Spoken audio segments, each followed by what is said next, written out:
Hi, everybody. It's Olivia Scott, the creator of Freedom at the Mat. Thank you so much for joining us for another edition of Free to Be. Free to Be is our series of conversations with self-care advocates to help us get information that we can all use to create our most abundant and purpose-filled lives. Today, we are celebrating Women's History Month. And I am so honored, so grateful, so delighted to have with us the executive producer herself and filmmaker, Renae Bluitt from Brooklyn, New York. Renae is reputed internationally for her earth-shattering work around Black women entrepreneur storytelling.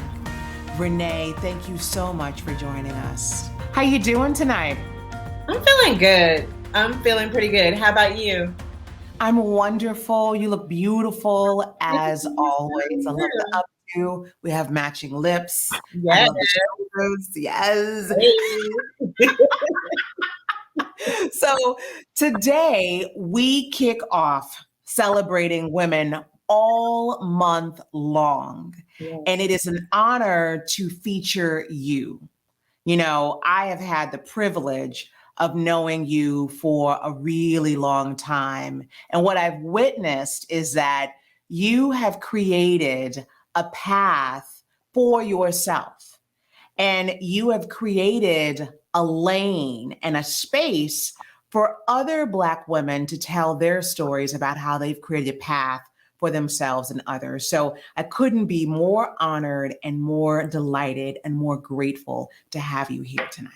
Thank you. I'm happy to be here and just excited to have this conversation. Like you said, we've known each other for some years now. And 26. We met when we were 10. Actually, we met when we were maybe 8, 7. It was something like that. It was so long ago. But I'm just excited for both of us because we've made some pivots and transitions in our career. But I think it's a beautiful thing that we're still aligned after all these years. So Absolutely, dear. Can you go back? So, you know, what I know is that for the past 15 years, you have created a space for Black women entrepreneurs to share their stories. First through In Her Shoes, and that was your baby for how long did you do that? 11 years. All right. That was a blog where tell us what you did with In Her Shoes. So In Her Shoes is, because it still exists, I just don't publish content there as much, but it's still alive and well. But In Her Shoes is my love letter to Black women, specifically Black women entrepreneurs. I launched it in 2009 at a time when the blogosphere was a totally different space. All of my other blogger colleagues were focusing on like beauty, fashion, gossip. Those topics weren't of interest to me in terms of like committing to creating that content.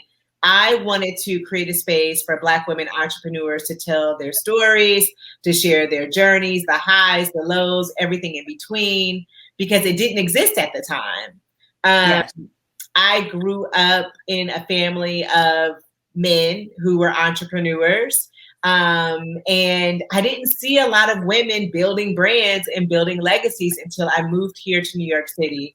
And I can honestly say that New York and the women that I met here and the hustle and drive they have, those elements and just being exposed to all of that wonderful energy, that was the inspiration for the launch of In Her Shoes.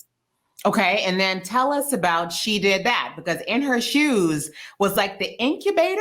Would you say it was the incubator for She Did That? Absolutely. It was definitely the catalyst for the film. So after blogging, doing like traditional Q&A interviews with all of these dynamic women, hosting events around New York City, and then eventually doing a photography exhibition in 2015 featuring Black women entrepreneurs, I really kind of hit a wall a little bit creatively. Like, what do I do next? Like, how do I top this? Right? Because we're always our own competition. And I thought about it, I prayed on it, meditated on it, all the things. And then it hit me, like, because I had already started doing video content. Like, and it's so funny, when I look back on this video content, it is so horrible. I mean, everything about it was cheesy, but it was like the inspiration for using video content and, you know, film as a medium to tell these stories. So I was like, I'm going to do a documentary. Like, I'm a huge fan of documentaries, saw, you know, quite a few really great documentaries on business, on entrepreneurship. We were either not in the conversation at all or just sprinkled in and somewhat of an afterthought, you know? And so I was like, wow, there is not one documentary out there centering Black women entrepreneurs. I need to create it. I just really felt like it was my job, you know? And so God planted that seed in my mind. And, you know, New York, as you know, is a city where you're just 1 degree away from, you know, the most talented people in any industry you want to be a part of. And yes. So I talked to a lot of different people in the film industry and television. And the beautiful thing is no one ever questioned my ability to get this done. Like, it was really awesome how people believed in me and the vision, and people who were way more seasoned, obviously, than I was in this space wanted to help me bring this vision to life. So put together a powerful, dynamic, small and lean but mighty team. And we got the ball rolling in 2016. We had our very first interview with Lovey Ajayi Jones, who is now a New York Times bestselling author. And that kind of started the journey in 2016.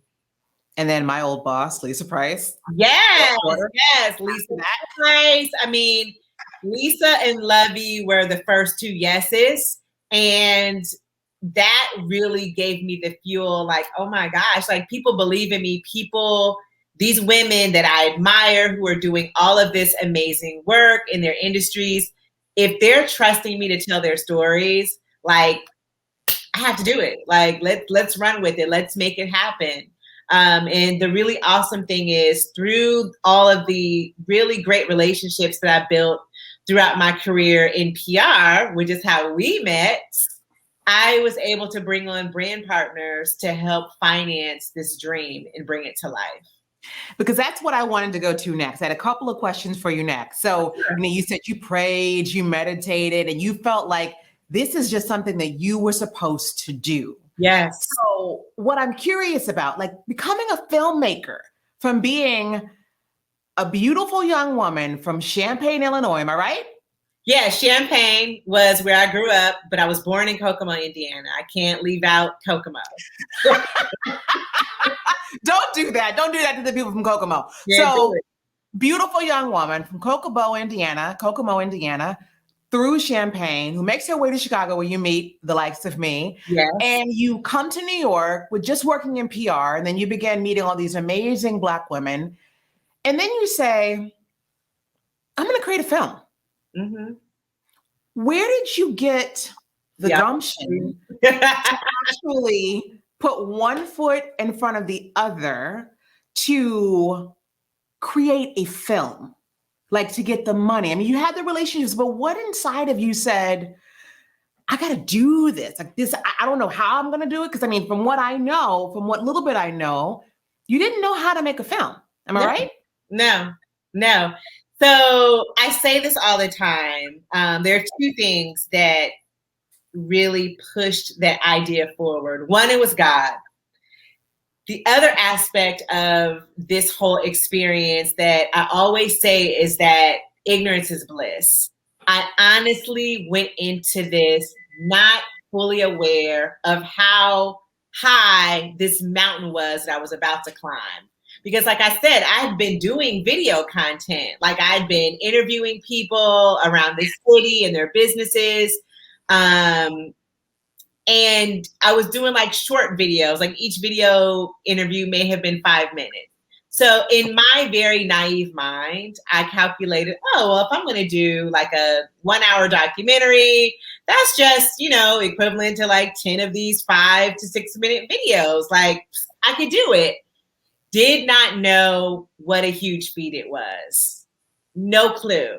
And I really am glad that I didn't know, because had I known the obstacles I would face, the financial, requirements for this, just all of the different moving pieces, I would have absolutely talked myself out of it. So sometimes it is really to your benefit to not know what's ahead, because fear could get in the way, imposter syndrome, which I still deal with now, but like serious cases of imposter syndrome, all these things that are roadblocks and obstacles can get in the way once you start like overthinking this thing that you're ready to approach if it's new, right? Yes. So then I go into this next question, right? So clearly, this was not something you specifically set out to make your legacy. So not film necessarily, but I knew through my work, because when we started the film in 2016, I had been blogging at that point for 7 years on this topic and totally immersed in it, totally like ready to position myself as like the voice of Black women entrepreneurs, like this platform for us to tell our story. So that was the legacy. And I was open to how I brought that to life, So it was at one point through my PR consultancy, most of my clients, like 99% of them, were Black women-owned businesses. And I was very deliberate and intentional about that. Then it's the blog, and, I'm interviewing all these Black women. So the mission and like the goal was the same. And I guess to your point, the legacy was that, but I was open to how I did it. And if you look at PR as a form of storytelling, blogging is a form of storytelling. And so for me, film was just the next step in that storytelling journey. Now that we sit here in March 2021, and we are celebrating and honoring Women's History Month, you, Renae Bluitt, are leaving a remarkable legacy. And I just, I get chills, I get tears in my eyes, knowing that we grew up as little girls in the industry and you're here right now with this legacy. But I'd like for you to tell us, how does it feel to be a woman who is leaving the world with a legacy that is so remarkable, where you created a space, you really did, for Black women entrepreneurs' stories to be seen and to be heard? How does that feel?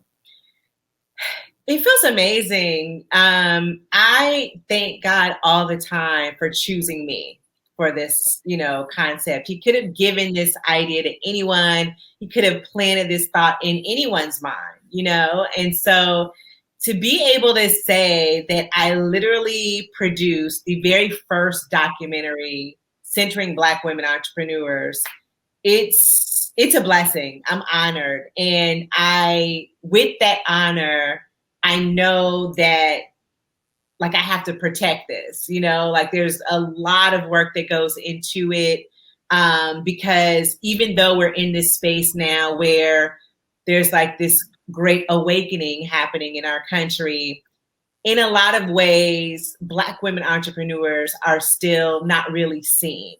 And that has manifested itself in many ways, things that we cover in the film, including the funding gap. And so it's just, my thought is that the more visible these women are to the world, whether it's to, through like VC people seeing them, or even young girls like us when we met in Chicago seeing them, I feel like it could only push us further and elevate us higher.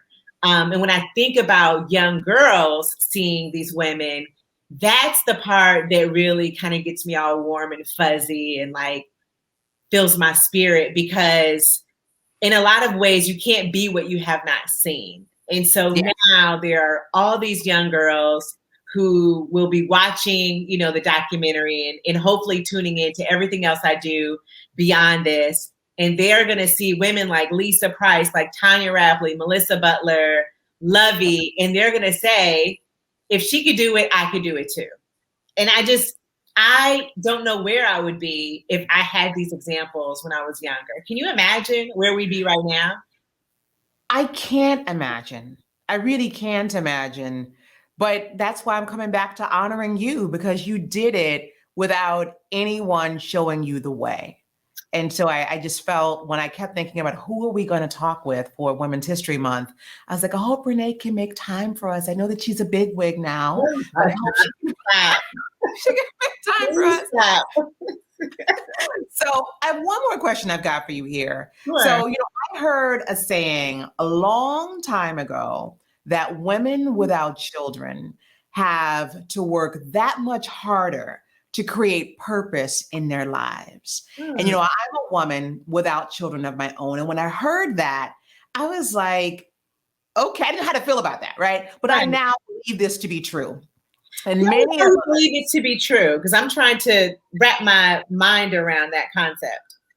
So it's around that when you're a woman with a child, it can become easy for you to make the life of your child your whole purpose. Yes. Yeah. And you can just get lost in that and say, this is my purpose, to be here for JJ and to be here for Lisa. That's what I'm here to do. Every morning, get them up for work, get them to school, make food for them, get them off to college. And I'm actually at a point now in our age range, hate to tell you, in our age range, I've got a couple of friends whose kids have gone off to college, and I've seen the full circle where when they were going through that, they were really absorbed with the children. But now they're saying, I had to go back and get my PhD. I had to go back and do something else. Like, I thought that was going to fill it, but it's not. So does that make sense now? I get that. It could totally become your purpose, and understandably so. Like, this is a life you brought into this world. You want your child to be well-rounded, successful, healthy, all the things. So I could absolutely see how that becomes your purpose. Exactly. And many of us fill this void without children. Children are beautiful. Right. And I've always thought, like, am I going to have a kid? And simply isn't the legacy for every single woman. So you too have no children, but the legacy that you have created has had far-reaching implications globally. And so we honor you tonight. And I want to know, just so we all know, where are you going with this? Do you have any more ideas around what's next for Renae Bluitt as a woman who is paving the way with Black women entrepreneurs, and also what She Did That, which is now a brand, and people use it all the time. She did that. They use it in pop culture now. So what else do we have coming? Before I answer that, I want to go back to, you sharing how children can become like your legacy and your purpose. It's funny you would say that, because when we were filming, when we were in post-production, I was always like, I feel like I've been in labor with this idea and this concept for years now.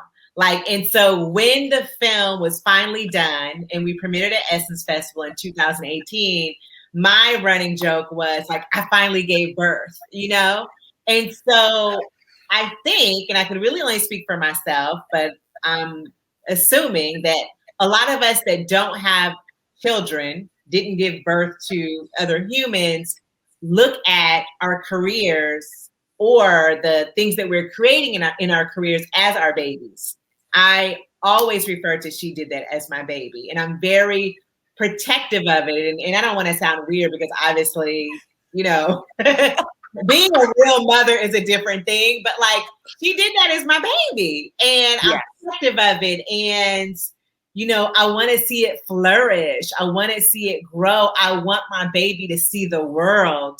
And we were able to accomplish that through Netflix. Like, literally, people on the continent are seeing it, people in Australia, all these places. We're doing a screening with University of Southern California in Indonesia in a couple weeks. So my baby has seen the world, and now I'm like, I think I want to have another baby, That's it. Yes. And so to answer your question now, in terms of what's next, I can't share a lot of details, but know that I want to have another child. And I'm very fertile right now.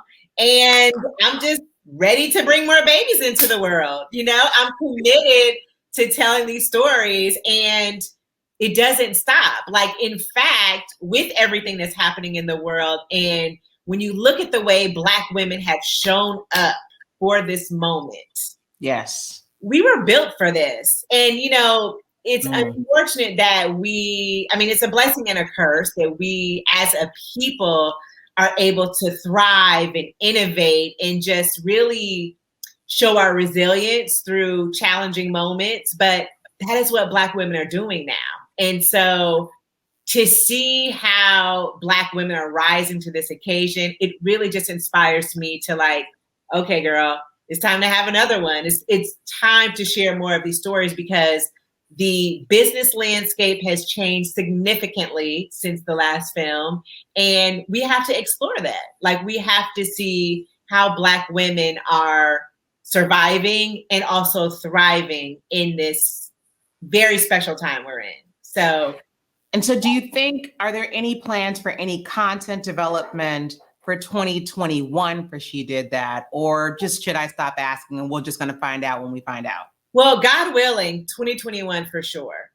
Okay. This space that we're in now, I think, has forced a lot of people to kind of slow down and be more thoughtful about what they're doing, how they're doing it, who they're reaching, who they're impacting. But there's definitely some things in the works. I will say that. Wonderful. And I just want to say one final thing for anybody watching who's like going to type in a comment, but a baby is different. It's having a child. Listen, we get that. Renae and I have been career girls since we were probably 5 years old. And we know that there are others who are just like us. And this was a question that I really wanted to dig into, because I know that there are other women who the life that God meant for us may not have included a child. Right. And I have always, again, I love children, and I still think about, can I, at 47, birth a baby? We're going to find out. We got to find the man first. We'll find out. But what I do know is that along the way, just like you, Renae, I have had several babies.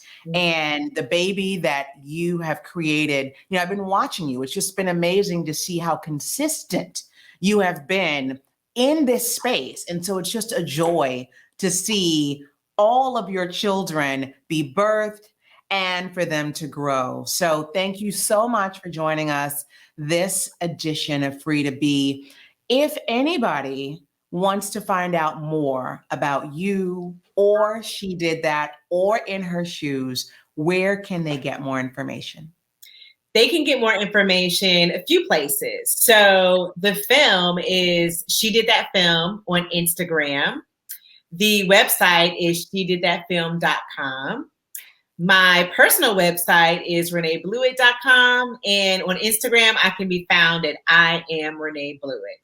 And if by any chance you need to find a gift for a loved one, birthday, anniversary, holidays, my blog is an incredible resource for Black women-owned brands. Every year I publish a list of 75 Black women-owned brands to support and shop and love on through the holidays and beyond. And that can be found at inhershoesblog.com. Beautiful. Renae, thank you so very much. I have one final question. We're almost done here. But, this is about being free to be yourself and creating your own legacy. If you had anybody watching right now who has a baby deep inside of their spirit, and they're like, I want to, but I'm afraid. I've never done this. I've never done it. What advice would you tell them?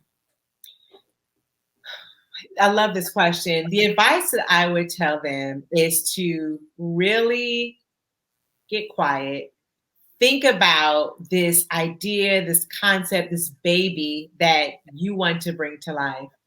And imagine yourself, and this may sound, a little morbid, but sometimes we have to think this way. Imagine yourself in your final days. Is this going to be a what if you don't bring it to life? Do you want to live your life with this what if? And to me, that should be enough to kind of get you started. And then once you decide, because I'm pretty sure you will, once you decide, I don't want this to be a what if. I want to see what I could do with it. When you get to that point, just take one step at a time. I think that when we look at these ideas and these, concepts that we want to bring to life, we can overwhelm ourselves by like looking at all of it at once and thinking about this like never ending to-do list and all of the obstacles we may face. Take it one step at a time, one day at a time, and see what happens. Namaste. Thank you so much for joining, Renae. Thank you for having me. Yes, and for everybody who joined, please continue to support Renae and her amazing work. I've seen the film. I've actually seen and, of course, read the blog for years. Continue to support others who are creating legacies. And we hope that you, too, will follow your spirit and follow the gifts that God has given to you to create your legacy so that you can be free to be who God intended you to be. May God be with you.